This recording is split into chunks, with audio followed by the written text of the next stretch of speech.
दोस्तों इस क्लास के अंदर हम पाचन तंत्र यानी डाइजेस्टिव सिस्टम के बारे में बात करने वाले हैं। बहुत ही जीरो लेवल से पढ़ाऊंगा और अंत तक आप अगर मेरे साथ बने रहे, मुझे नहीं लगता कि इस क्लास से बाहर आपके पाचन तंत्र से कोई भी क्वेश्चन एग्जाम में आ सकता है। तो देखिए बेसिकली पाचन क्या होता है। आप सबसे पहले गेहूं, मान लीजिए आपके घर पे गेहूं होते हैं, गेहूं आप पिसवाने के लिए चक्की में ले जाते हैं और आप चक्की में ले जाते, चक्की वाला क्या करता है, वो जो गेहूं होते हैं उसको पीस करके देता है, यानी आटा बना देता है।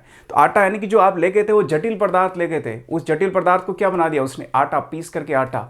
तो जो ये मशीन चक्की जो काम कर रही है, पाचन का काम कर रही है, उसे पचाने का यानी तोड़ने का काम कर रही है उसको। तो हमारे शरीर का पाचन तंत्र भी यही काम करता है कि जटिल पदार्थ को क्या करता है, सरलीकृत करता है, सरल करता है। और ये जो सरलीकृत करने की क्रिया है, जटिल पदार्थ को सरल में पदार्थ में बदलने की क्रिया है, यही पाचन कहलाता है। ठीक है, अब पाचन के अंदर हमारे इस पाचन तंत्र में हम दो तरीके से इसको पढ़ेंगे। सबसे पहले हम अंग की बात करेंगे, अंग के बारे में बात करने के बाद फिर हम ग्रंथियों के बारे में बात करेंगे।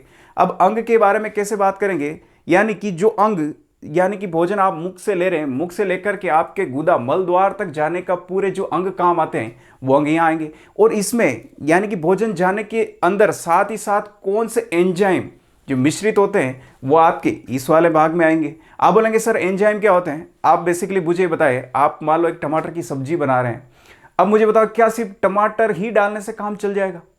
मुझे बताओ उसके अंदर पानी डालना पड़ेगा, तेल भी तो डालना पड़ेगा जिससे उबलेगी वगैरह, जो भी सिस्टम रहता है। तो ये सारे एक तरह से एंजाइम का काम करते हैं, एंजाइम। तो यही वाला जो एंजाइम होते हैं भोजन को पचाने का काम करेंगे, कोई जीवाणु होंगे उनको मारने का काम करेंगे। सबसे पहले अगर अंग की बात करूं तो अंग के अंदर आता है मुख गुहा। अब मुख गुहा यानी कि मुख, ये मुख, और गुहा यानी गुफा, गुफा से जुड़ा, तो ये हमारी गुफा है। अब इसके अंदर क्या है, जीभ है, हमारे दांत हैं। तो इसका मतलब जीभ के बारे में पढ़ना पड़ेगा, दांत के बारे में पढ़ना पड़ेगा कि दांत कितने प्रकार के होते हैं। दांत बेसिकली 4 प्रकार के होते हैं, टोटल 32 दांत होते हैं। अगर बात करूं कृतनक, रदनक और अग्रचौर्णक और चौर्णक, उसके बारे में डिटेल से पढ़ना पड़ेगा। फिर है ग्रसनी, ग्रसनी भी 3 प्रकार की होती है, नासा ग्रसनी, मुख ग्रसनी और कंठ ग्रसनी, इसके बारे में भी हम पढ़ेंगे। इसके अंदर एक एपिग्लोटिस ढक्कन होता है, वो क्या करता है कि ये तय करता है कि भाई भोजन आ रहा है तो भोजन को जो है इसमें ग्रास नली के अंदर ही भेजना है। ग्रास नली का काम कुछ नहीं होता, ये इसकी जो लंबाई होती है 25 सेंटीमीटर होती है, ये होती है हमारे ये ग्रास नली। और इस ग्रास नली का कार्य एक ही होता है कि भोजन को यहाँ से यहाँ तक लाना है और कर्माकुंचन विधि द्वारा लाना है। ऐसा नहीं कि भोजन यहाँ से खाया और ठक से यहाँ से नीचे गिर गया, है ना। ऐसे होता तो देखिए आप क्या करते हैं, जैसे मान लीजिए आप जामुन खा रहे, गुलाब जामुन खा रहे या लड्डू खा रहे, पड़ोसी आया आपका, वो आते ही आपने क्या किया, मुंह में रख दिया, मुंह में रखते ही आपने उतार दिया। जैसे पड़ोसी आया ठक से अंदर बोला, तो पड़ोसी ने क्या किया, पड़ोसी बोला अच्छा कुछ न कुछ खाया है तूने, तुझे कैसे पता, अभी तेरा पेट बोला है, तेरी ग्रास नली ठक से नीचे गया तब मैंने आवाज सुन ली। तो भाई ये तो गड़बड़ हो जाएगा, ऐसे नहीं होता है। आप जब रोटी भी खाएंगे तो ठक से नीचे नहीं जाएगी, क्या होगा उसके अंदर, यानी क्रमाकुंचन विधि द्वारा, यानी कि धीरे धीरे प्रोसेस होगा, है ना। इस प्रकार से जैसे मान लीजिए कोई भी एक, बेसिकली मैं चीज़ बताऊं, जैसे आप एक सॉस की आप एक थैली लेकर के आए, है ना, बोतल की बात नहीं कर रहा, सॉस की थैली लेके आए, सॉस आपको बहुत अच्छा लगता है, तो आप क्या करेंगे, उस थैली को यूं कर करके निकालेंगे उसमें से। तो मुझे बताओ वो धीरे धीरे जो आप इस प्रकार से करके निकाल के फिर खा रहे हैं, तो ये कर्माकुंचन विधि कहलाती है। ठीक है, तो इसके बारे में ये बात करेंगे, इसके बारे में। फिर इसके बाद ये आता है आमाशय। आमाशय यानी कि अपना पेट, जिसको हम उदर बोलते हैं, बाहर वाला जो भाग होता है इसको पेट बोलते हैं, और अंदर जो होता है ये आमाशय होता है। आमाशय के भी 3 भाग है। यहाँ पर बात करेंगे तो यहाँ पे जठरगम है, जठर निर्गम है, और बीच वाला भाग फंडिस कहलाता है। यहाँ पे HCl का निर्माण होता है ना। तो ये सारी चीजें पढ़ेंगे इसके अंदर हम, यानी कि आपको खट्टी डकार आती है तो क्यों आती है। इसके बाद यहाँ चलते हैं तो ये आपका यकृत है, लीवर है, और लीवर में ये क्या है, पित्ताशय है, ये सारा। इसके बाद नीचे चलेंगे तो ये अग्नाशय ग्रंथि है, अग्नाशय ग्रंथि है, और अग्नाशय ग्रंथि के बाद या नीचे जाएंगे तो ये होती है हमारी छोटी आंत। छोटी आंत को हम क्या बोलते हैं, और छोटी आंत को यहाँ पर आप बोल सकते हैं, इसका एक और नाम है बृहदांत्र, ऐसा कुछ, शुद्धांत्र, सॉरी, है ना, शुद्धांत्र इसका नाम है, शुद्धांत्र भी बोलते हैं इसको, है ना, छोटी आंत को शुद्धांत्र बोलते हैं। इसके बाद अगर आप आगे जाएंगे तो ये होता है परिशेषिका। परिशेषिका आप जानते हैं, अपेंडिक्स जिसको हम बोलते हैं, थोड़ा सा दौड़ने पर साइड में दर्द हो रहा है मेरे, इस प्रकार से हम करते हैं, ये वो यही होता है जो हमारे दूसरे अंग के टच होता है। ये सेलुलोज, यानी कि पुराने जमाने के जो आदमी थे वो सेलुलोज यानी घास फूस खाते थे, तो उस टाइम पे क्या है कि इसका निर्माण हो गया था हमारे पूर्वजों के। तो हमारे पूर्वजों का ये अंग है, हमारे साथ अभी तक भी जुड़ा हुआ है, यानी कि ये जब भी इसका थोड़ा सा आकार बढ़ जाता है तो ये क्या करता है, हमारे आसपास के अंगों के टच होने लगता है बार बार, और हमें दर्द होता है, इसीलिए अपेंडिक्स का जो है ऑपरेशन भी करवाते हैं। इसके बाद यहाँ चलेंगे तो ये होती है बड़ी आंत, है ना, बृहदांत्र बोलते हैं इसको। बड़ी आंत होती है, बड़ी आंत जो होती है ये भी 4 भागों में बटी होती है, 4 भागों में, यानी कि ये ऊपर वाला जो भाग है ये कहलाता है आरोही ये कहलाता है अनुप्रस्थ, ये अवरोही कहलाता है और ये सिग्माकार कहलाता है। अगर मैं बात करूँ छोटी आंत, तो छोटी आंत भी यहाँ पर 3 भागों में बटी होती है, ठीक है ना। ग्रहणी होता है पहले, फिर होता है अग्र, यहाँ पे अग्र भाग होता है और फिर लास्ट वाला जो ये भाग होता है ये शुद्धांत्र होता है, यानी कि बीच वाला अग्र शुद्धांत्र और लास्ट वाला शुद्धांत्र। तो इसी प्रकार से पूरा बहुत ही डिटेल से पढ़ने वाले हैं इसे, ठीक है ना। तो सबसे पहले इस वाले भाग में से, हाँ अब लार ग्रंथि की बात करें, लार ग्रंथियां भी यहाँ पर 3 प्रकार की होती है।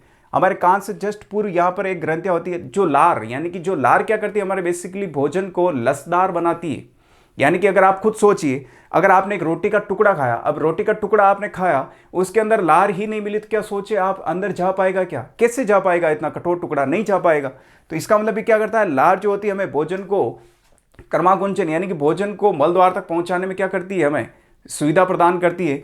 तो लार ग्रंथियां भी हमारे तीन है यहाँ पर। सबसे पहले देखें कान के जस्ट यहाँ पर, थोड़ी यहाँ पर, इस प्रकार से यहाँ पे है ना, कर्ण पूर्व ग्रंथि। उसके बाद बात करें दूसरी जो ग्रंथि होती है अधोजीवा, यानी जीभ के नीचे देखिए आप 2 ग्रंथियां हैं यहाँ पे नीचे जहां से लार निकल, अधोजीवा। फिर इसके बाद यहाँ पे जम ग्रंथि है ना, अधोजम ग्रंथि। तो ये सारे के बारे में हम डिटेल से बात करने वाले हैं। पित्ताशय यानी कि पित्तरस का यकृत, यहाँ पर जो है इसका पित्तरस का निर्माण होता है और यहाँ पर क्या है, पित्तरस इकट्ठा होता है पित्ताशय में। इसके बाद अग्नाशय है, ये अग्नाशय में बहुत सारे एंजाइम का निर्माण होता है जो भोजन को पचाने में सहायता करते हैं। फिर आंत्र ग्रंथियां जो इसके अंदर छोटी और ग्रंथियां होती है, उसके बारे में भी बहुत डिटेल से पढ़ने वाले। तो सबसे पहले हम शुरू करने वाले हैं इस भाग के अंदर से मुख गुहा। तो सबसे पहले एक बार ओवरव्यू दे देता हूं। आपने जो भोजन लिया ये मुख गुहा के अंदर गया, मुख गुहा से फिर ये क्या गया, ग्रसनी में, ग्रसनी से ये कहाँ गया, फिर ग्रास नली में, ग्रास नली से फिर कहाँ गया, आमाशय में, आमाशय में लगभग 4 घंटे भोजन रहता है हमारे यहाँ। फिर इसके बाद ये कहाँ गया, छोटी आंत में, और छोटी आंत में जाने के बाद फिर कहाँ गया, ये बड़ी आंत में, बड़ी आंत द्वारा फिर कहाँ गया, यहाँ पर गुदा मल द्वार तक चला गया। तो देखिए ये पूरा प्रोसेस है ना गाइस। तो सबसे पहले हम क्या पढ़ेंगे, मुख गुहा, कि मुंह के अंदर, अब मुख गुहा के अंदर क्या आएगा, आपके दांत आएंगे, जीभ आएगी। तो सबसे पहले हम दांत के बारे में यहाँ पर डिटेल से बात करने वाले। तो चलिए शुरू करते हैं हमारे मुख गुहा के बारे में। हमारे मुंह में टोटल 32 दांत पाए जाते हैं। अगर मैं बात करूं तो 16 ऊपरी वाले जबड़े में और 16 नीचे। अगर आप मुंह खोलेंगे तो जो ऊपर वाले दांत होते हैं ऊपरी जबड़ा कहलाता है, और नीचे वाले जो जितने भी दांत होते हैं क्या है, निचला जबड़ा कहलाता है। 16 ऊपर 16 नीचे, टोटल कितने हो गए, 32 हो गए। अब 32, इसमें भी 4 प्रकार के दांत होते हैं हमारे, अलग अलग प्रकार के।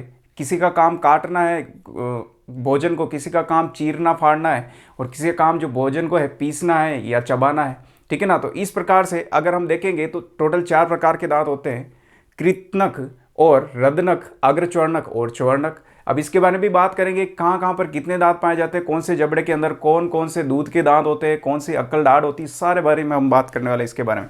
तो देखिए सबसे पहले यहाँ पर बात आती है कृंतक की, है ना। कृदनक भी हो सकता है ना। फिर होता है, इसको कृदनक भी बोलते हैं, है ना। बहुत सारी किताबों आपको कृदनक भी मिलेगा। कृंतक होता है, फिर रदनक, फिर आएगा आपके अग्रचर्णक, और फिर एक और है चवर्णक। आप बोलेंगे सर कौन से होते हैं इसमें से, हमें कुछ पता नहीं चल रहा है। ये मैंने एक जबड़ा बना रखा है सिर्फ, है ना, ये जबड़ा है, ये हमारा जबड़ा, और टोटल इसमें 16 आपके दांत है। सिर्फ एक जबड़ा बनाया, ध्यान रखना, बिल्कुल भी कंफ्यूजन पैदा मत होने देना। मान लीजिए ऊपर वाला जबड़ा यानी 16 दांत ही बनाया मैंने, सेम टू सेम ऐसा जबड़ा एक और आएगा, तब जाकर के पूरी 32 ही बनेगी, यानी 32 दांत बनेंगे। तो इसके अंदर अगर ये वाले जो आपको दिख रहे हैं, ये शुरू वाले 1 2 3 4, यानी कि जब आप दांत दिखाते किसी को हंसते हैं, 4 दांत जो शुरू में दिखते हैं ये कहलाते कृंतक। तो ऊपर वाले जबड़े में देखिए ऊपर भी 4 है, नीचे भी 4 है। तो ये देखिए ऊपरी जबड़े में कृंतक की संख्या क्या है, 4, ये 1 2 3 4, और नीचे वाले में भी सेम टू सेम यही रहेगी, सेम संरचना नीचे वाले जबड़े में भी रहती है। तो निचले जबड़े में भी ये कितने हो जाएंगे, 4। तो कुल कितने हो गए, 4 + 4 मिलके, 4 + 4 मिलके कितने हो गए, ये 8। यानी कृंतक जो है हमारे दांत टोटल मुंह में कितने होते हैं, 8। लेकिन एक जबड़े की बात करूं तो एक जबड़े में कितने होते हैं, 4। ये देखिए एक जबड़े के अंदर 4 होते हैं, बस ऐसे ही तो एग्जामिनर आपको पूछता है। रदनक की बात करें तो ये होते हैं रदनक, ये रदनक वाले, ठीक है ना, मैंने अलग कलर से बना रखा है, ये होते हैं रदनक, ये रदनक।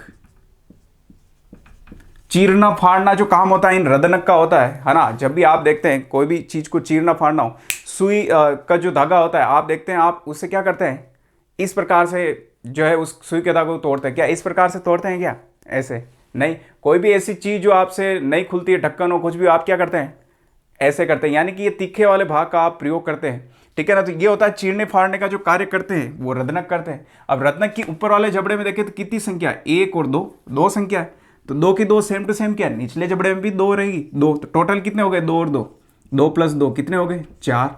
तो अगर मैं बात करूं कि रदनक की संख्या पूरे मुंह में कितने रदनक दांत है तो चार है। लेकिन एक जबड़े की बात करूं तो एक जबड़े में देखो साइड वाले कितने, दो ही है ना, चीरने कुतरने का काम करते हैं। अग्र चौर्णक की बात करूं तो अग्र चौर्णक ये होते हैं, दो ये और दो ये, जिसको हम डाढ़ बोलते हैं कि आगे वाली जो डाढ़े हैं दो, है ना, ये दो इधर दो इधर, टोटल ये कितने होते हैं, चार। दो तो इधर हो गई ये और दो हो गई इधर, तो दो और दो कितनी, ऊपर वाले जबड़े में कितनी हो गई, चार। तो ऊपर वाले जबड़े में ये चार और इधर भी नीचे वाले जबड़े में भी कितनी हो जाएगी, चार। तो चार और चार मिलके, चार प्लस चार मिलके कितने बना दिए इसने, आठ। ये हो गया।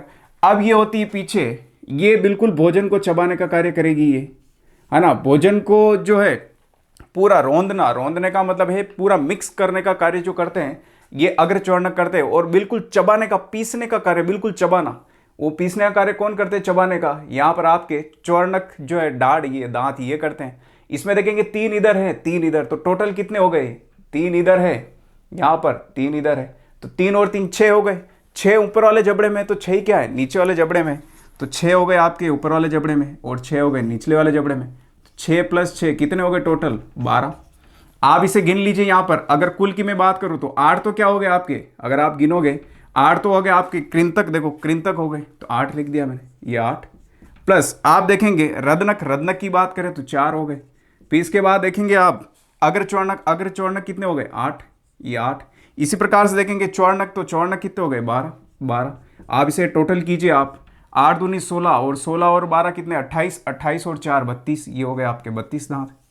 तो इस प्रकार से आपसे कोई भी क्वेश्चन पूछे चौर्णक, अग्र चौर्णक, इसके अंदर कृंतक और रदनक, तो यहाँ पर आपसे इसके कार्य पूछ ले तो कार्य ध्यान रखना है। कृंतक जो दांत होता है भोजन को काटने का कार्य करता है ना, अलग करने का। जैसे आप रोटी खाते हैं तो इस प्रकार से रोटी को अलग करना। लेकिन जब चीरने फाड़ने की बात हो तो रदनक दांत काम आते हैं। ये जो जानवर के अंदर है अधिक विकसित होता है। अधिक विकसित का मतलब है बहुत ज़्यादा लंबे होते हैं जानवर के अंदर। जैसे बिल्ली हो गई, मांसाहारी, है ना, स्पेशली मांसाहारी की बात कर रहा हूँ मैं। मांसाहारी जो जानवर होते हैं उनके अंदर ये बहुत ज़्यादा विकसित होते हैं। जैसे शेर को देख लो, बिल्ली को देख लो आप, इस प्रकार से, ठीक है। और ये जो इनका काम क्या होता है, चीरना फाड़ना। अग्र चौर्णक का भोजन को रोंदना, रोंदने का मतलब है कि उसको जो चीर फाड़ करके जो लाए हुए हैं इसको यहाँ रोंदेगा। रोंदने के बाद फिर जाएगा ये इसके पास, चौर्णक के पास, और चौर्णक क्या करेगा, उसको बिल्कुल क्या करेगा, पीस देगा, बिल्कुल सरलीकृत करेगा, धीरे धीरे उसको चबाने का कार्य करता है। तो मेन चबाने का कार्य जो होता है यहाँ पर चौर्णक का होता है, और भोजन को रोंदने का जो कार्य होता है वो अग्र चौर्णक का होता है। ठीक है गाइस, इतना ध्यान रखना है। अब छोटी मोटी और इसके अंदर बातें हैं, मैं बता देता हूँ। सबसे पहले अगर देखा जाए तो मनुष्य के मुख में टोटल कितने, 32 दांत होते हैं मुख के अंदर। एक जबड़े की बात करें, एक जबड़े के अंदर कितने होते हैं, 16 होते हैं। 16 ऊपर वाले जबड़े में, 16 नीचे, 32। अगर मैं बात करूं कि टोटल जो है हमारे शेषावस्था के अंदर, शेषावस्था के अंदर जो दांत होते हैं, शेषावस्था के अंदर कितने दांत होते हैं, शेषावस्था के अंदर हमारे टोटल 20 दांत होते हैं। यानी कि जो बालक होगा छोटा उसके 20 दांत होंगे। ठीक है। अगर बात करूं दूध के दांत कितने होते हैं तो 32 होते हैं। ध्यान रखना, दूध के दांत, दूध सॉरी है ना, 30 दूध के दांत, दूध के दांत की अगर मैं बात करूं तो टोटल होते हैं 30। और यहां पर ये जो होते हैं ये शेषावस्था, शेषावस्था यानी कि छोटा बच्चा जो होता है ठीक ठाक, है ना, बाल्यावस्था के अंदर 20 दांत होते हैं, उसके अंदर दूध के दांत टोटल जो है 30 होते हैं। और यहां पर एक शब्द आएगा आपके इनेमल, इनेमल। देखिए इनेमल क्या होता है, आपने कभी देखा होगा ठंडा पानी पीने पे झंझनाहट महसूस होती है, फ्रिज का पानी पीने पे। यानी कि जब भी हमारे दांत खराब हो जाते हैं, दाढ़ वगैरह खराब हो जाती है, जब भी आप कुछ ठंडा सा खाते हो अचानक से झंझनाहट होने लगती है। तो होता क्या एक्चुअल में कि मान लीजिए एक दाढ़ है ना, ये आपका यहाँ पर ये मांस है, नीचे की ओर ये एक दाढ़ है। अब क्या हुआ कि दाढ़ एक खराब हो गई, खराब हो गई तो यहाँ तक खराब हो गई मान लो ऐसे। अब जैसे ही पानी पिया आपने, पानी यहाँ तक आया तो ये क्या होता है, ये भाग जो होता है ये होता है इनेबल, इनेबल। तो इनेमल को क्या करता है, इनेमल का डायरेक्ट ठंडा पानी टच होता है जिससे हमें झंझनाहट महसूस होती है ना। तो इनेमल के बारे में थोड़ा पूछ ले तो आप ध्यान रखना। एनिमल यानी जानवर होता है, एनिमल से ही रिलेट करके आप इनेमल इसमें ध्यान रख सकते हैं। अब आगे चलते हैं। इसके बाद बात करो, देखिए कृंतक जो दांत होते हैं आगे वाले दांत, ये बच्चे के अंदर जो है 6 माह के अंदर, है ना, मैं यहाँ पे लिख सकता हूँ, यहाँ लिख रहा हूँ मैं 6 माह। बच्चा जब 6 माह का होता है तब ये दांत आ जाते हैं। और ये जो रदनक जो तीखे दांत होते हैं 16 से 20 माह लगते हैं इसको, 16 से 20 माह के अंदर है। और अक्कल डाढ़ अगर मैं बात करूं, यहाँ पर इनको जो है पीछे वाले ये चौड़नक को अक्कल डाढ़ भी बोलते हैं, अक्कल डाढ़, डाढ़, अक्कल डाढ़ बोलते हैं। और ये अक्कल डाढ़ जो है आपकी 17 से 25 वर्ष की उम्र में कभी भी आ सकती। अब अक्कल डाढ़ की बात करूं, ऐसा नहीं कि जब अक्कल आएगी तभी जा करके मतलब डाढ़ आएगी तभी अक्कल आएगी, ऐसा नहीं है। इसका मतलब ये है कि लगभग बच्चा जो है युवा अवस्था में आता है, समझदार बनने लगता है, तभी ये डाढ़ आती है। तो इसीलिए इसका नाम है जो अक्कल डाढ़ दे दिया, क्योंकि उसी अवस्था में अक्कल आने लगती है लगभग, ठीक है ना। तो अक्कल डाढ़ इसका नाम दे दिया। ऐसा नहीं कि भाई कि किसी ने कोई चोरी वोरी कर ली या कहीं पे डाका वाका डाल दिया और उसके बाद उसको पकड़ा और सबसे पहले अक्कल डाढ़ देख रहे हैं कि अक्कल डाढ़ आई नहीं आई। अक्कल डाढ़ आई तो बहुत सारी पिटाई कर दी उसकी, और नहीं आई तो छोड़ दिया, छोड़ो यार अक्कल डाढ़ ही नहीं है, अक्कल नहीं आई इसमें। तो इससे कोई लेना देना नहीं है, बस उम्र के हिसाब से आती है। जब भी अक्कल आने लगती है हमें उस टाइम पे डाढ़ आती है, इसीलिए बस इसका नाम अक्कल डाढ़ है। तो उम्मीद करता हूँ ये आपके क्लियर हुआ होगा, है ना। बहुत ही सिंपल वे मैंने बताया है, इसमें ज़्यादा कुछ भी नहीं करना, आपको जितना पूछा है उतना बता देना है, ठीक है। अब ये पूछ ले आपसे, इसमें से ही तो पूछेगा, है ना। एग्जाम में आपने देखा प्रश्न आते हैं कि कृंतक धातु की एक जबड़े में संख्या बताई, एक जबड़े में तो 4 होती, पूरे मुंह के अंदर बात करें तो 8 होती है। तो ये आपको जब टेबल याद हो जाएगी तो बहुत ही इजी रहने वाला आपके लिए। तो गाइस चलते हैं अब, इसके बाद हमने बात कर ली धातु की, इसके बाद ग्रसनी, ग्रास नली, बहुत सारी और चीज़ें हैं उसके बारे में बात करेंगे। हाँ, जीभ के बारे में रह गया है।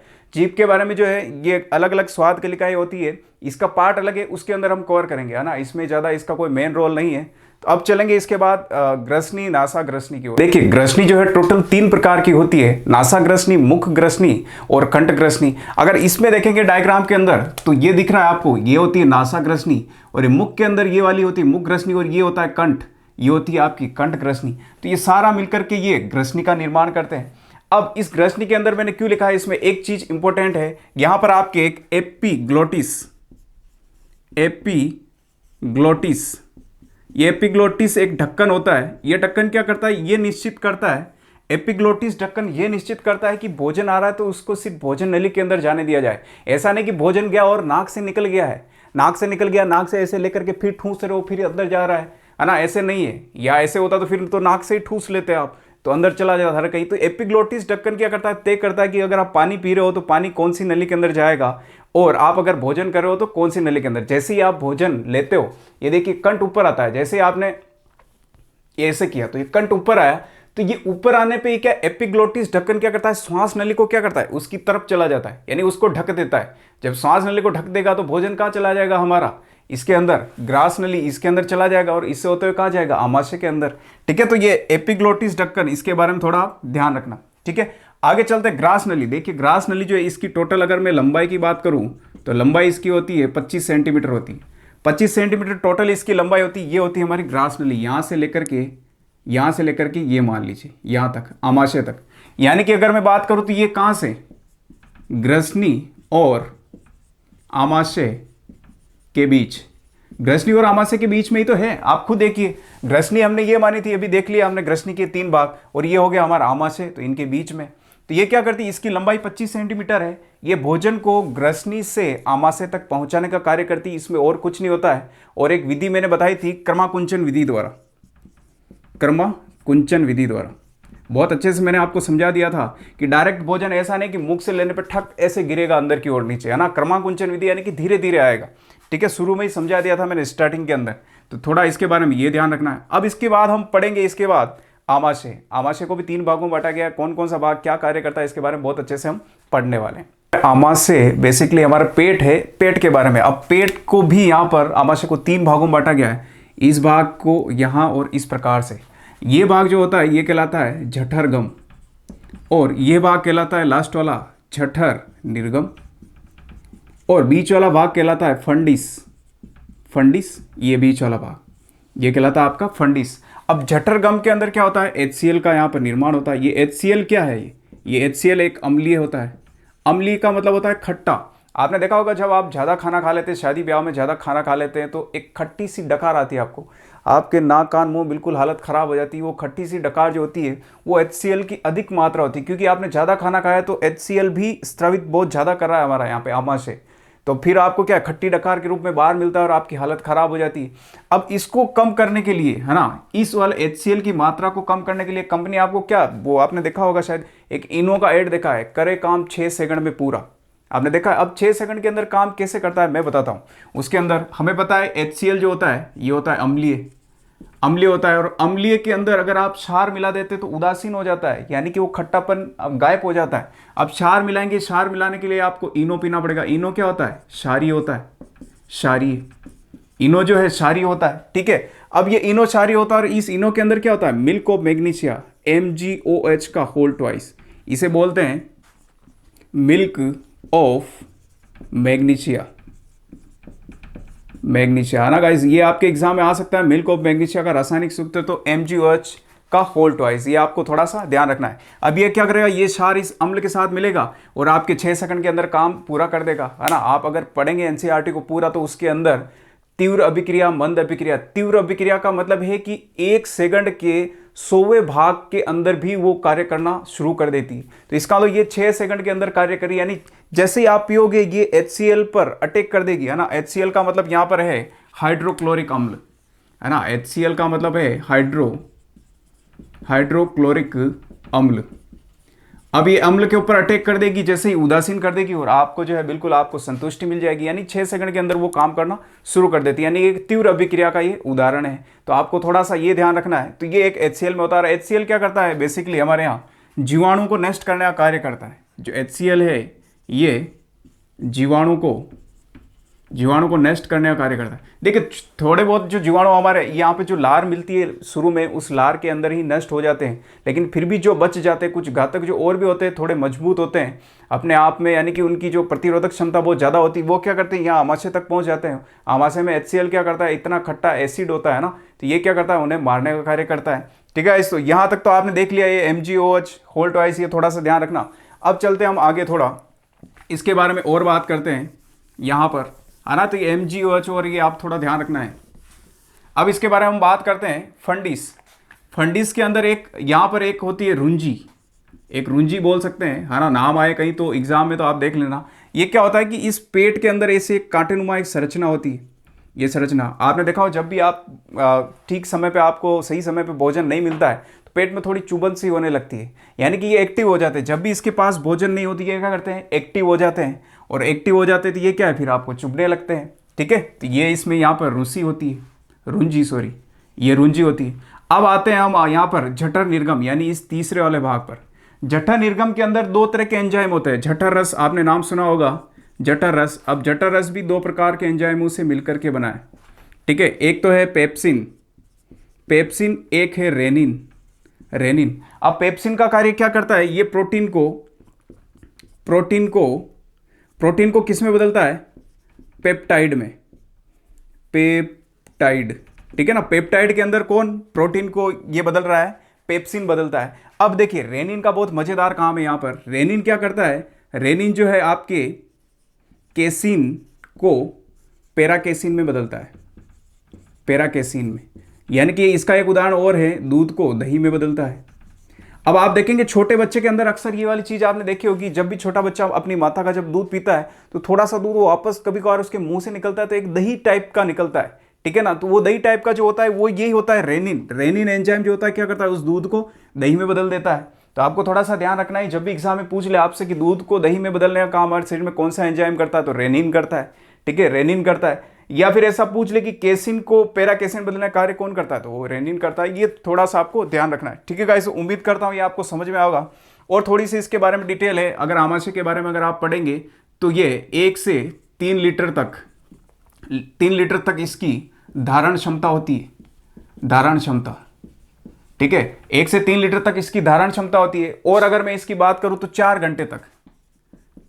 घंटे तक आमाशय में भोजन रहता है, आमाशय में रहता है, ठीक है, भोजन रहता है। तो ये इसके बारे में थोड़ी सी बातें थी, हमने बातें करी। इसके बाद हम बात करेंगे छोटी आंत, बड़ी आंत, और फिर इसके बाद जब बड़ी आंत और यहाँ पर या लास्ट के अंदर गुदा के बारे में बात करेंगे। उसके बाद जो सारी ग्रंथियां हैं हम उसके बारे में एक एक करके बात करने वाले हैं। दोस्तों आप चाहते हैं कि इसका मैं सेकंड पार्ट लेकर के आऊं तो प्लीज मेरी आपसे हाथ जोड़ के रिक्वेस्ट है कि प्लीज इस वीडियो को लाइक करके अपने दोस्तों के साथ शेयर जरूर करें, जिससे मुझे भी थोड़ा कॉन्फिडेंस आए कि हाँ बच्चे वाकई साइंस पढ़ने में बच्चों को इंटरेस्ट है और साइंस मेरे से पढ़ना चाहते हैं। तो गाइज प्लीज अभी तक लाइक नहीं किया तो प्लीज उसे लाइक करो वीडियो को और अपने दोस्तों के साथ शेयर करो यार। जो भी जितने ग्रुप है आपके, आप जोक वाले शेयर कर सकते हो। तो पढ़ाई के अंदर क्या हमें एतराज है ना, पढ़ाई की वीडियो भी शेयर किया करो जिससे आपके आस पड़ोस और रिश्तेदारों को लगे कि भाई बच्चा पढ़ भी रहा है ना। तो प्लीज़ गाइज एक बार इसे अपने दोस्तों के साथ व्हाट्सएप पे जितने भी ग्रुप है इसे एक बार शेयर करें और एक कमेंट भी करके जाए कि हाँ सर इसका सेकंड पार्ट बहुत जल्द आप लेकर के आए। और कोई कमी रहेगी तो हाँ प्लीज़ कोई कमी भी बता देना है और अच्छा लगे तो एक कमेंट कर देना।